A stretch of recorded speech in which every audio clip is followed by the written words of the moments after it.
मित्रों, आज की इस पत्रकार वार्ता में आप सबका अभिनंदन। अभी जिस प्रकार से आपके समक्ष प्रस्तावना रखी गई आज की इस पत्रकार वार्ता की, मैं उसी में कुछ बातों को जोड़ करके अपनी बात को पूरा करूंगा। मित्रों, ये हम सबका सौभाग्य है कि भारत एक मजबूत नेतृत्व के साथ आगे बढ़ते हुए 9 वर्ष का कार्यकाल केंद्र में सरकार के रूप में पूरा करने में सफल हुआ है। अगर मैं यूं कहूं कि भारतीय जनता पार्टी के लिए यह पहला अवसर है जब एक मजबूत सरकार, एक निर्णायक सरकार 9 वर्ष का कार्यकाल पूरा करने के पश्चात अपने दशक को पूरा करने की दिशा में आगे बढ़ रही है और एक दशक पूरा करने के साथ साथ दूसरे दशक की शुरुआत करने जा रही है। इससे पहले मैं 9 वर्ष के कार्यकाल के कुछ महत्वपूर्ण बिंदुओं पर आप सबके सामने अपनी बात कहूं। मुझे लगता है कि ये भी आवश्यक है कि इससे पहले भी एक सरकार रही, 10 वर्ष तक रही। मैं किसी व्यक्ति विशेष का नाम उसमें लेने की आवश्यकता महसूस नहीं करता हूं, लेकिन उस दौर में भारत की क्या स्थिति थी अंतर्राष्ट्रीय स्तर पर, सम्मान की दृष्टि से, पहचान की दृष्टि से, ये सारी बात को मुझे लगता है कि कहने की आवश्यकता नहीं, आप अच्छी तरह से समझते हैं। और आज 9 वर्ष का कार्यकाल आदरणीय नरेंद्र भाई मोदी जी के नेतृत्व में जब पूरा हुआ, आज पूरे विश्व में भारत की पहचान, भारत का सम्मान, भारत का स्थान जिस प्रकार से मजबूत हुआ है, तो स्वाभाविक रूप से, निश्चित रूप से ये श्रेय देश के हमारे यशस्वी प्रधानमंत्री नरेंद्र भाई मोदी जी को जाता है। 10 वर्ष का कार्यकाल जो पूर्व सरकार का रहा और उस सरकार के दौरान देश का सबसे मजबूत, सबसे महत्वपूर्ण पद, प्रधानमंत्री का पद, एक तरह के एक परिवार के हाथ की कठपुतली बनकर के रह गया।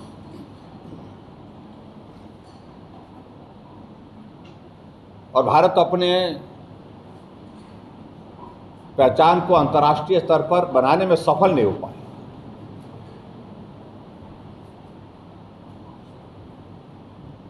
भ्रष्टाचार की सारी सीमाएं टूट गई थी।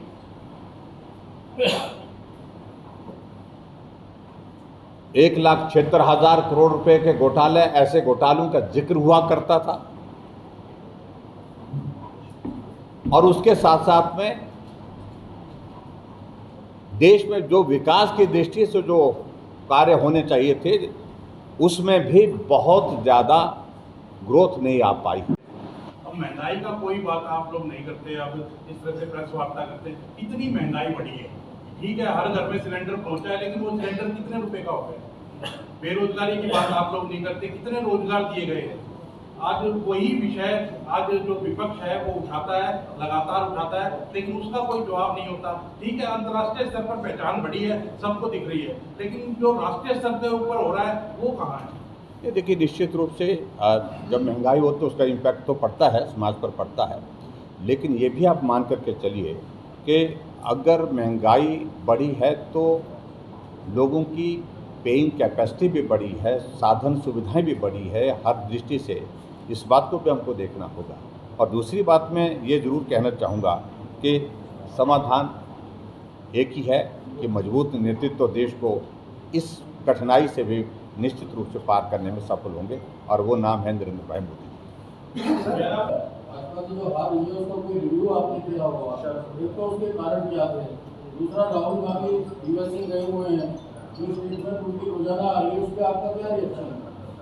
देखिए, मैं जहाँ तक हिमाचल के सिलसिले में आप पूछ रहे हैं, आपको ये मालूम होना चाहिए 0.9% से कांग्रेस पार्टी सत्ता में आई है।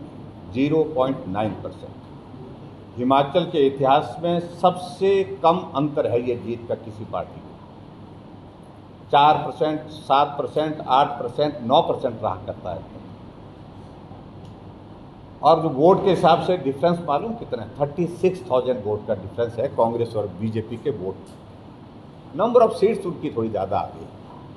स्वाभाविक रूप से कुछ इश्यूज ऐसे थे जिस पे मैं अभी बोलना उचित नहीं समझता हूँ। पार्टी ने रिव्यू किया है, वो हमारी जहन में सारी बातें हैं, वो आपके साथ साझा करने की नहीं है। लेकिन मैं इतना ज़रूर है कि भाई आने वाले समय में उन सारी चीज़ों में सुधार किया जा सकता है निश्चित रूप से। और मैं इतना ज़रूर कहना चाहता हूँ, इस हार से हम विचलित बिल्कुल भी नहीं है और आने वाले समय में अच्छी तरह से तैयारी के साथ फिर जुटेंगे और इस दौर से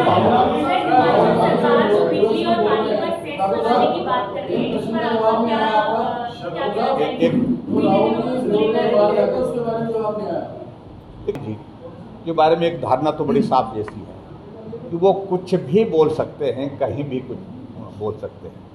इसमें कोई कंफ्यूजन किसी को होना नहीं चाहिए। और कई बार उनको ही मालूम नहीं पड़ता कि वो क्या बोल गए। और ये परिस्थिति होती है कि कांग्रेस के ही नेता दिल थाम करके बैठते हैं सभाओं में जब तक कि उनका भाषण समाप्त नहीं होता है। भाषण में क्या बोल जाएं, वो सारी चीज़ को लेकर के वो दहशत, एक डर के माहौल में रहते हैं। तो इसलिए उनके बारे में ज़्यादा बोलने की कोई गंभीरता से उनको लेता नहीं जब इस प्रकार की बातें करते हैं। एक बात। दूसरी बात, ये सचमुच में दुर्भाग्यपूर्ण है कि भारत से बाहर जा कर के, दूसरे देशों में जा कर के भारत की अस्मिता के खिलाफ, भारत की संस्कृति के खिलाफ, भारत के मूल आधार के खिलाफ, डेमोक्रेसी के लोकतांत्रिक मूल्यों के खिलाफ बोलना ये कतई भी उचित नहीं है और किसी तरह से भी इसको उचित नहीं ठहराया जा सकता। और इसमें सबसे बड़ी संतोष की बात है कि हम उस देश से भी ऊपर आ गए जो देश भारत को, हिंदुस्तान को 200 वर्षों से भी ज़्यादा देर तक गुलाम रखने के लिए जिसने काम किया, उससे भी ब्रिटेन की इकोनॉमी से हम आगे निकल गए। और मैं इस बात को कह सकता हूं कि ये जो दशक पूरा होने जा रहा है, जिसमें से 9 वर्ष का कार्यकाल पूरा हुआ है, 1 वर्ष का कार्यकाल जो पूरा होने को है, ये सर्वांगीण विकास की दृष्टि से भारत के लिए एक सुनहरे अक्षरों में लिखने वाले के इतिहास बने। और उसी के साथ साथ मैं ये भी मैं कहना चाहूँगा कि भारत की पहचान अंतर्राष्ट्रीय स्तर पर जिस तरह से मजबूत हुई है, उस दृष्टि से भी इस 9 वर्ष के कार्यकाल का एक अपना महत्व है। अगर मैं कुछ बातों का जिक्र करूं, भारत के एक पूर्व में प्रधानमंत्री रहे जो इस बात का जिक्र करते थे कि अगर मैं 100 रुपये विकास के लिए भेजता हूं, जहां वो पहुंचना होता है वहां पहुंचते पहुंचते मात्र 15 रुपये पहुंचते। लेकिन आज इस बात को देख रहे हैं आप कि ऐसा अवसर ये 9 वर्ष के इस कालखंड में देखने को मिला है कि अगर 100 रुपये किसी काम के लिए, किसी विकास के लिए भेजे जाते हैं केंद्र से, तो वो 100 रुपये उस काम तक पहुंचते, उस व्यक्ति तक पहुंचते। एक बहुत बड़ा परिवर्तन है और हमारे लिए गर्व की बात है कि आज प्रधानमंत्री नरेंद्र भाई मोदी जी का 9 वर्ष का कार्यकाल पूरा होने के पश्चात कोई उंगली उठा करके उनकी तरफ कह नहीं सकता है कि कोई आरोप उनके ऊपर है। मित्रों, में जो कुछ इनिशिएटिव्स आदरणीय प्रधानमंत्री नरेंद्र भाई मोदी जी ने इन 9 वर्ष के कार्यकाल में लिए हैं, उनका मैं कुछ थोड़ा सा उल्लेख करना चाहूँगा आपके समक्ष।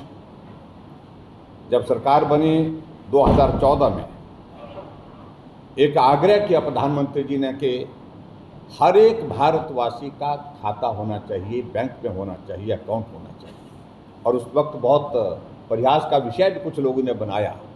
खाता खोलने के लिए तो बोल रहे, लेकिन पैसे डालने कौन आए? जिनके पास पैसे ही नहीं है वो खाता खोल करके करेंगे क्या?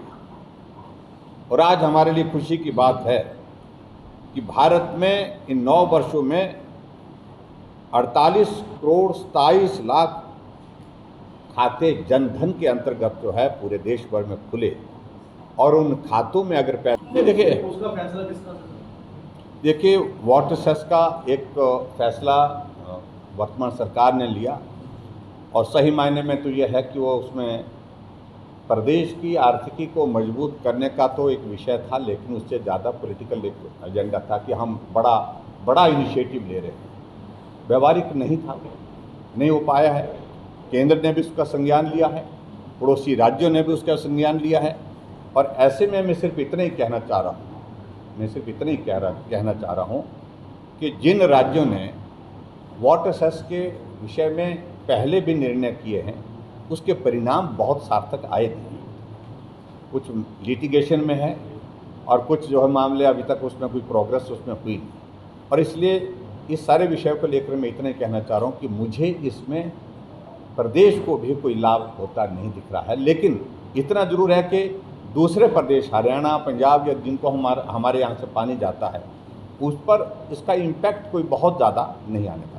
सर, बोला था कोरोना के समय में आपदा को अवसर में बदल दिया। जी, जैसा कि अभी जिक्र हुआ रेल दुर्घटना का, सबसे बड़ी रेल दुर्घटना कही जाए भारत में अभी हुई, 3 ट्रेनें पहली बार लगी, और ऐसे में जो आपदा आई तो इसको भी देखा जाए तो रेल मंत्री वहाँ फुल कैंप करते हैं पहली बार, और 3 दिन कहा जाए 51 घंटे के अंदर में, ये भी एक रिकॉर्ड है कि 51 घंटे के अंदर वो ट्रैक चालू करें। तो आपदा को अवसर शब्द को ये परिभाषित कर दिया आपके अश्विनी वैष्णव ने, इस पर क्या कहें? ये देखिए, एक तो हमारी संवेदनाएं हैं जो परिवार इस घटना में जिन लोगों की दुखद मृत्यु हुई उन परिवारों के प्रति, लेकिन उसके बाद जो बेस्ट पॉसिबल जो किया जा सकता था, चाहे वो रेस्क्यू ऑपरेशन है, चाहे उसके साथ साथ में और चीज़ें जो ट्रैक को क्लियर करना और सारी सिस्टम को मेंटेन करना, जल्दी जो उसको स्थापित करना, उस दिशा में बहुत महत्वपूर्ण कार्य हुआ है।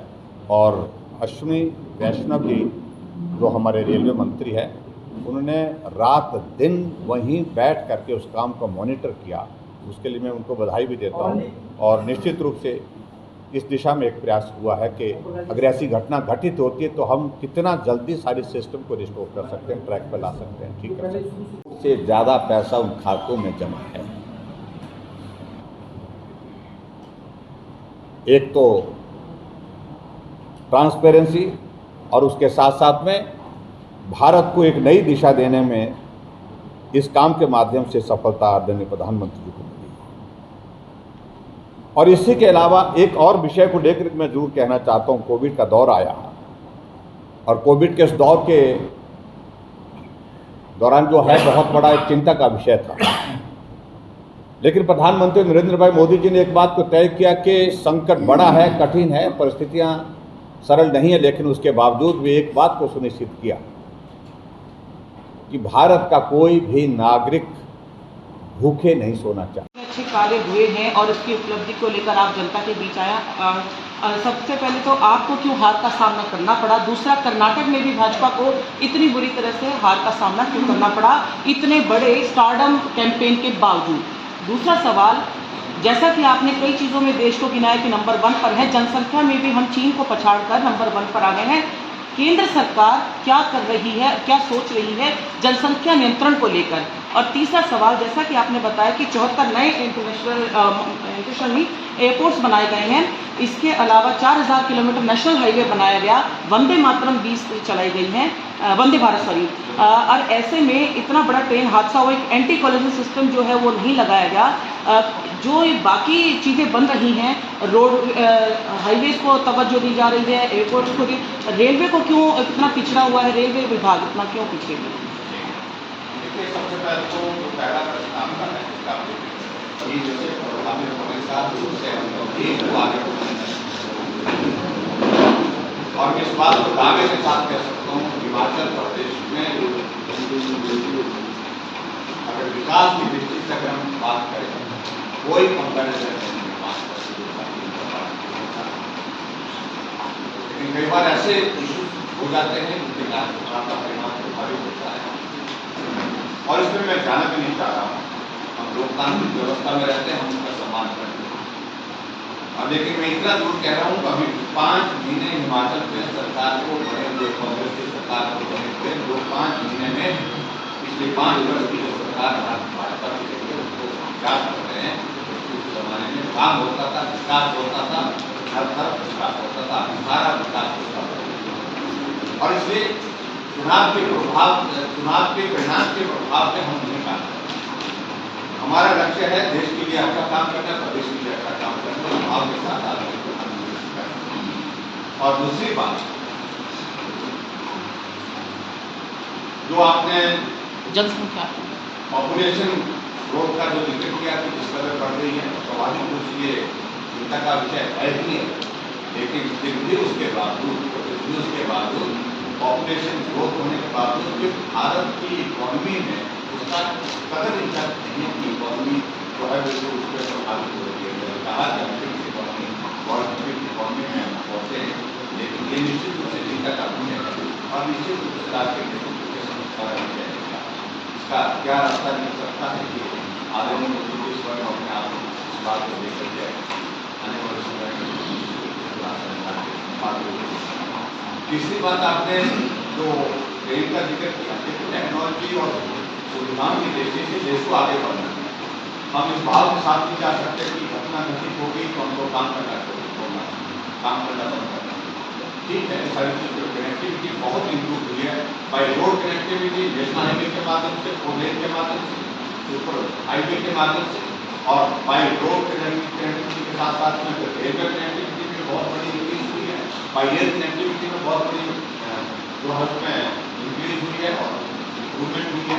लेकिन अनफॉर्चुनेट है ये कोई इंसिडेंट जो घटना घटित हुई है वहाँ पर घटना घटित हुई है और अफसोस है।